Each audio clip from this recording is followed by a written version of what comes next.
Hello అండి, అందరికీ Sirisha life style ఛానల్కి స్వాగతం. నేను పోస్ట్ చేసిన గుండు వీడియోకి అయితే కొంతమంది ఫుల్ వీడియో పెట్టండి అని కామెంట్ చేశారు. చాలా థ్యాంక్స్ అండి నాకు కామెంట్ చేసినందుకు. నాకు కామెంట్లు చాలా తక్కువగా వస్తాయండి. నాకు ఇలా కామెంట్ చేసిన ప్రతి ఒక్కరికి చాలా చాలా చాలా థ్యాంక్స్ అండి. నా ఛానల్లో అయితే విలేజ్కి సంబంధించిన వీడియోస్ ఉంటాయి. నేనైతే ఒక పల్లెటూరులో మిడిల్ క్లాస్ అమ్మాయిని. నాకైతే 3 మగపిల్లలు.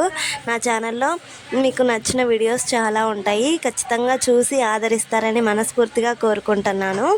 ఇంకా ఈ వీడియో విషయానికి వస్తే, నేనైతే నా జుట్టు అంటే నాకు చాలా ఇష్టం అండి. మా పెద్ద బాబు పుట్టినప్పుడైతే మేము పెద్ద కాకానిలో మా పుట్టోడికైతే పుట్టు వెంట్రుకలు తీయించాము. అప్పుడు మా వారు బలవంతం చేశారు నన్ను, ఖచ్చితంగా నీకు తీయిస్తాననేసి. ఇంకా నేను చాలా భయపడిపోయాను. చివరికి నాకైతే 3 కత్తెరలు ఇప్పించారు నా బాధ చూడలేక. నేను అప్పుడు చాలా ఆనందపడిపోయాను. ఇంకా తర్వాత పిల్లలకైనా నువ్వు ఖచ్చితంగా గుండు చేయించుకోవాల్సిందే అనేసి అన్నారు. ఇంకా మేము ముందే మా ఆయన ఎప్పుడు అంటుంటారండి, 3 కనాల్సిందే అని. ఇంకా లాస్ట్ అమ్మాయి పుట్టిద్దని ఉంచుకున్నాను, కానీ ఇంకా లాస్ట్కి అబ్బాయి పుట్టాడు. మా బొడ్డ బాబు నా కడుపులో ఉన్నప్పుడు డాక్టర్ గారు అన్నారు, తనకైతే కొంచెం కిడ్నీ ప్రాబ్లంగా ఉంది, అలాగే హార్ట్ కూడా కొంచెం బాగాలేదు అని చెప్పారు. అది నిజమో అబద్ధమో తెలియదు, కానీ ఆ డాక్టర్ గారు అయితే అలా చెప్పారండి. ఇంకా నేను చాలా చాలా బాధపడిపోయాను. ప్రతి నెల స్కానింగ్ తీసేవాళ్ళండి. నాకు 15 రోజులకు ఒకసారి స్కానింగ్ తీసేవాళ్ళు. నేను నిద్ర పట్టేది కాదండి, ఎలా ఏడ్చేదాన్నో. ఇంకా ఒకరోజు అయితే ఇంకా దుర్గమ్మ గుళ్ళో అయితే మొక్కుకున్నాను. నేను హాస్పిటల్కి వెళ్ళేటప్పుడు వచ్చేటప్పుడు ఇంకా తల్లిని ఎప్పుడు కోరుకుంటూనే ఉంటానండి. ఇంకా ఒకరోజు అయితే, తల్లి నా పిల్లోడికి అంతా బాగుంటే ఖచ్చితంగా నా తలనీలాలు ఇస్తానమ్మా, అలాగే నీ మాల మా ఆయనకి వేపిస్తానమ్మా అని తల్లి అని మొక్కుకున్నాను. ఇంకా మా చిన్నోడికి పుట్టిన తర్వాత స్కానింగ్ తీపిస్తే అంత బాగా ఉంది, పిల్లోడికి ఏం ప్రాబ్లం లేదనేసి చెప్పారు. ఇంకా నేను చాలా సంతోషపడిపోయాను. ఇంకా తర్వాత మా పిల్లోడు పుట్టిన బొడ్డు మానింది అనుకున్నాను, కానీ బొడ్డు అయితే 3 నెలల దాకా అసలు మానలేదు.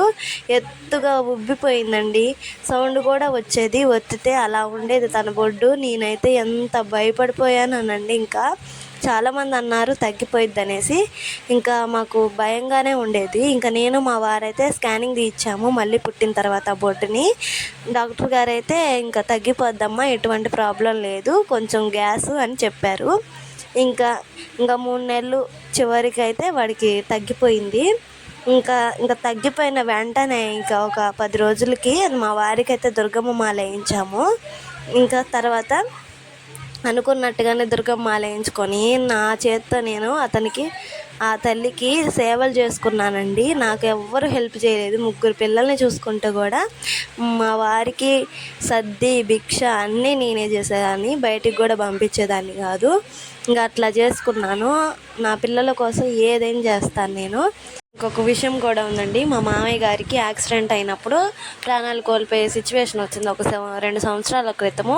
అయితే 3 రోజులలో ఇంకా చనిపోతాడు, ఇంటికి తీసుకెళ్ళండి అనేసి చెప్పారు డాక్టర్లు గారు. ఇంకా తీసుకొచ్చిన తర్వాత ఇంకా మేమైతే ఎంత బాధపడిపోయామో. ఆ దుర్గమ్మ తల్లి మీద మా అత్తయ్యకి అయితే నమ్మకం చాలా ఉంది. ఇంకా ఇంట్లో దండం పెట్టుకుంటుంటే ఒకరోజు ఏడ్చుకుంటా, నాకే తెలియకుండా నా ఒంటి మీదకి దుర్గమ్మ తల్లి వచ్చిందంట. నాకైతే దేవుళ్ళ మీద అసలు నమ్మకం లేదు, కానీ అది వరకు ఇంకా నా పిల్లోడికి మానిన తర్వాతే నాకు చాలా చాలా నమ్మకం వచ్చింది. ఇంకా నా ఒంటి మీదకి వచ్చి ఇంక బతుకుతాడు అనేసి చెప్పిందంట దేవత. ఇంకా మా ఇంటికి అయితే కొంతమంది వచ్చారు. ఈ హాస్పిటల్ కాదు ఇంకొక హాస్పిటల్కి తీసుకెళ్ళండి అనేసి చెప్పంగానే ఇంకా హాస్పిటల్కి తీసుకెళ్ళి కొంచెం అమౌంట్ పే చేసి, ఇంకా చాలా అమౌంట్ అయింది. ఇంకా తర్వాత బతికాడు, ఇప్పుడైతే బాగానే ఉన్నాడు. ఇంకా దుర్గమ్మ మహిమ మా ఇంట్లో ఇంకోటి కూడా ఉందండి, అది మా వారికే జరిగింది. మా వారు చిన్నప్పుడు చిన్నపిల్ల చేష్టలు అవుతూ ఉన్నాయంట. చిన్నప్పటి నుంచి ఒక 6 సంవత్సరాలు వచ్చిందాక ఒకటే చిన్నపిల్ల చేష్టాలు అయ్యేవంట. అప్పుడు మా అత్తయ్య కడుపుతో ఉన్నప్పుడు టీకా వేయించుకుంది, అలాగే పిల్లలు పుట్టిన తర్వాత కూడా టీకాలు వేయించిందంట. కానీ ఎందుకు వస్తున్నాయి మరి, మందులు ఉన్నా కానీ ఇంకా అవి తరచుగా వస్తుండేవి. ఇప్పుడు కూడా ఈ మధ్య నేను మా ఊర్లో కొంతమందికి చూశాను చిన్నపిల్ల చేష్టాలు, అవి ఎందుకు అవుతాయో అర్థం కావండి నాకైతే. ఇంకా మా వారికి ఆ చిన్నపిల్ల చేష్టాలు వచ్చి ఎలా కాల్చారంటే ఒంటి నిండా మొహం నిండా అయితే చుట్టతో కాల్చారు వాళ్ళ తాతయ్య వాళ్ళ నాన్నోళ్ళు. ఇంకా వాళ్ళ పద్ధతులు అలాగ ఉండేవన్నమాట. కొన్నిసార్లు అయితే సూతి పెట్టి కూడా కాల్చేవాళ్ళంట. చాలా భయంకరమైన సిచ్యువేషన్ కదండి అది. ఎగరేసే వాళ్ళంట, చనిపోయేలాగా కళ్ళు మూసుకొని అలా పడిపోయేవాడంట ఆడుకుంటూ. ఇంకా మా అత్తయ్య వాళ్ళు తిరగని హాస్పిటల్ లేదంట. ఒకరోజు మా అత్తయ్య విజయవాడ దుర్గమ్మ తల్లి అంటే మా అత్తయ్యకి చాలా ఇష్టం. ఇంకా ఆమెకైతే మొక్కు వేసుకుందంట, మా పిల్లోడికి మా అంతే 3 సార్లు అయితే నీ మాల వేయిస్తానమ్మా అనేసి. ఇంకా మా వారికి అనుకున్నట్టుగానే ఆ తల్లి ఆ బాధలన్నీ తొలగించేసింది. ఇంకా మా అత్తయ్య అయితే 3 సార్లు వరుసగా మా వారికి చిన్నప్పుడే మాల వేయించింది. ఇంకా అదండి మా దుర్గమ్మ తల్లి మా ఇంట్లో చేసిన మహిమలు. మీకు మరి ఏ దేవుడు అంటే ఇష్టమో ఖచ్చితంగా కామెంట్ చేయండి. ఇంక ఈ వీడియో విషయానికి వస్తే, మేమైతే పల్నాడు జిల్లా రెండచింతల మండలంలో జంక్షన్లో ఉన్న కనకదుర్గమ్మ గుడిలో అయితే వెంట్రుకలు తీయించుకుంటున్నాం. ఫస్ట్ అయితే మా బుడ్డోడికి తీయించిన తర్వాత నాకు మా వారికి అయితే తీస్తున్నాం. మా రెండో వాడికి, మా పెద్దోడికి, మా మామయ్య గారికి నరసింహస్వామి గుడిలో అయితే తీయించాము. మాకున్నంతలో మాకు తెలిసిన బంధువులందరినీ పిలిచి గుళ్ళో అయితే వెంట్రుకలు తీయించుకున్నాము. పొంగల్ చేసుకొని గుడి చుట్టూ ప్రదక్షిణలు చేసి ఇంకా 2 మేకలను అయితే కోసుకొని ఇంటి దగ్గర అయితే భోజనాలు పెట్టుకున్నాము.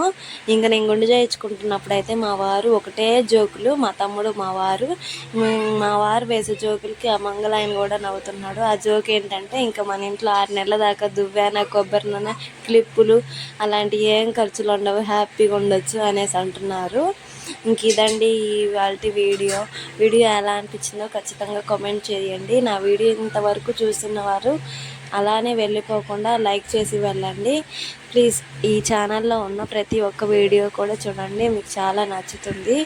వీడియో ఎలా అనిపించిందో ఖచ్చితంగా కామెంట్ చేసి సబ్స్క్రైబ్ చేసుకొని సపోర్ట్ చేయండి.